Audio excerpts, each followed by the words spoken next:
Hillary Clinton, who has shown through her record and her current positions that she will continue to take us down this road of interventionist regime change wars that have cost us far too much. And I cannot stand on the sidelines and do nothing when we have a clear choice that many people are not informed about.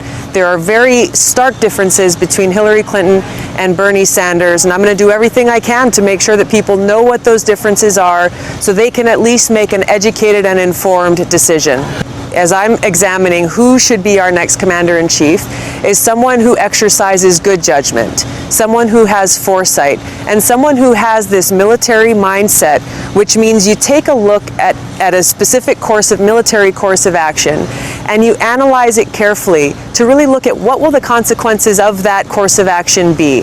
How will our enemies react to that? What will our reaction to that be? And go through this process so we know exactly how things are likely to play out before that action is taken. And I know through my conversations with Senator Sanders and through his record that he does have that good judgment to make sure that we are no longer spending our precious resources and lives in these interventionist regime change wars, and instead use those resources to nation build and invest in our communities right here. Who knows more about foreign policy than the former Secretary of State?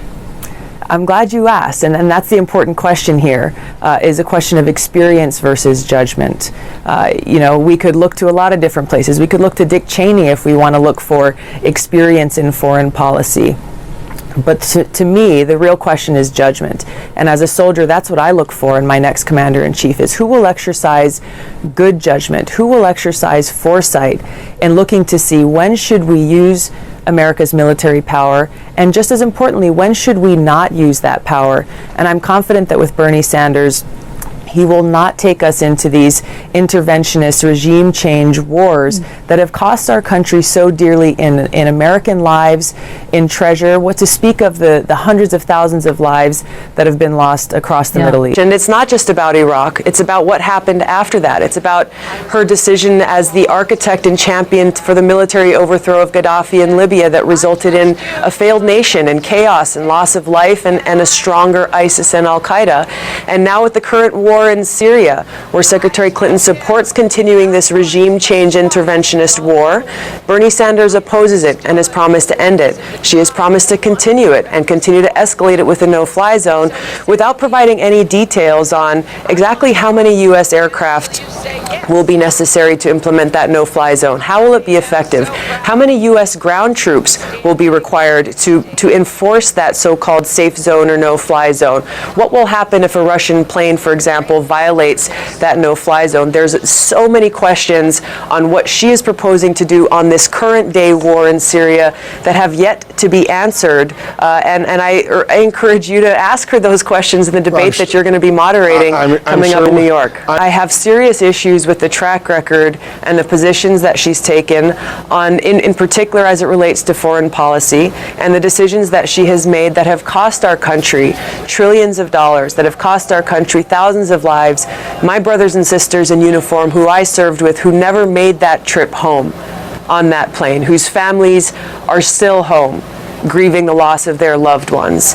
There are very real consequences to this election. It's not just about a horse race or who's going to, pick up the most points. It is about the very real consequences of this decision that's before the American people, and why it's so important for us, all of us, the media, the American people, to really talk about and examine carefully what it is that she is proposing, what it is that Bernie Sanders is proposing, where are the differences in that, and what are the consequences of those positions that they've taken, in particular on these issues of war and peace. Is that what you will tell the parents of those two soldiers who were just killed in Afghanistan? Well, we just have to be engaged.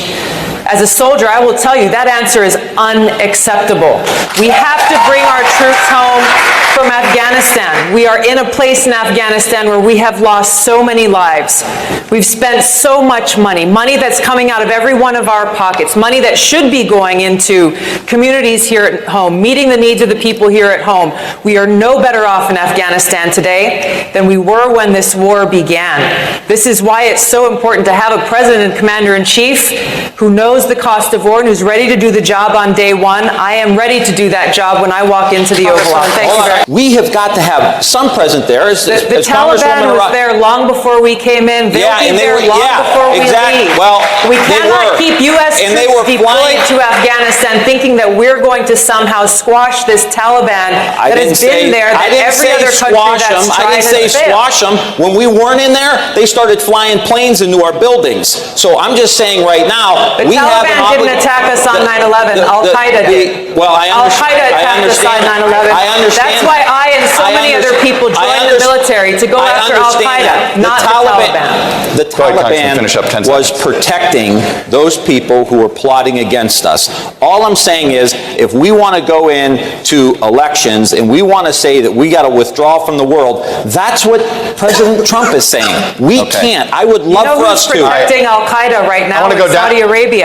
Now, you said that Harris leveled a, quote, false accusation that Joe Biden is racist. Can you tell us exactly what your issue is with how the senator is handling this?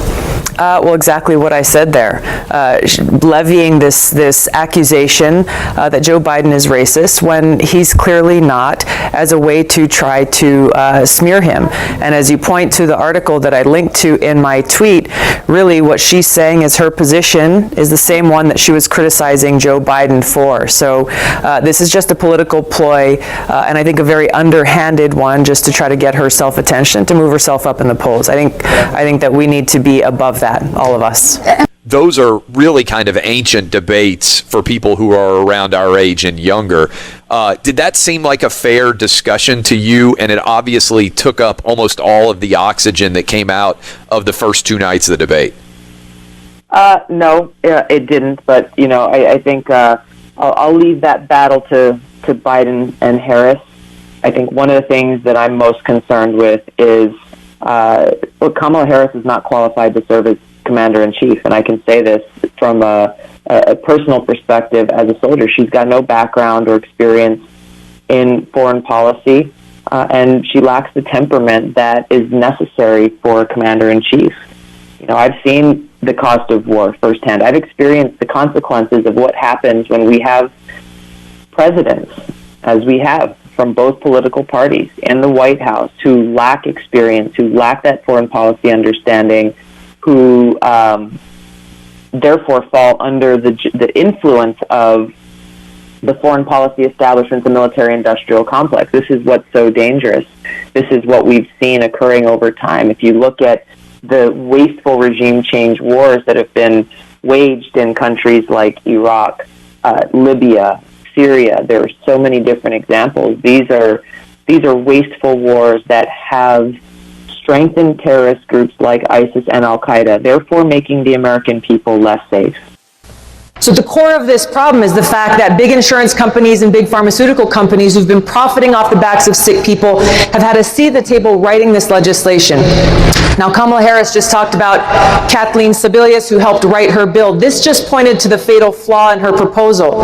Sebelius works for Medicare Advantage, private insurance company who will stand to profit under her plan.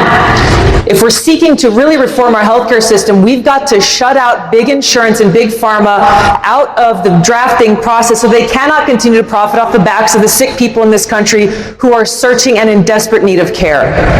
I want to bring the conversation back to the broken criminal justice system that is disproportionately negatively impacting black and brown people all across this country today. Now, Senator Harris says she's proud of her record as a prosecutor and that she'll be a prosecutor president, but I'm deeply concerned about this record.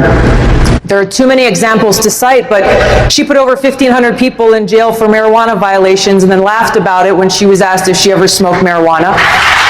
She blocked evidence. She blocked evidence that would have freed an innocent man from death row until the courts forced her to do so. She kept people in prison beyond their sentences to use them as cheap labor for the state of California.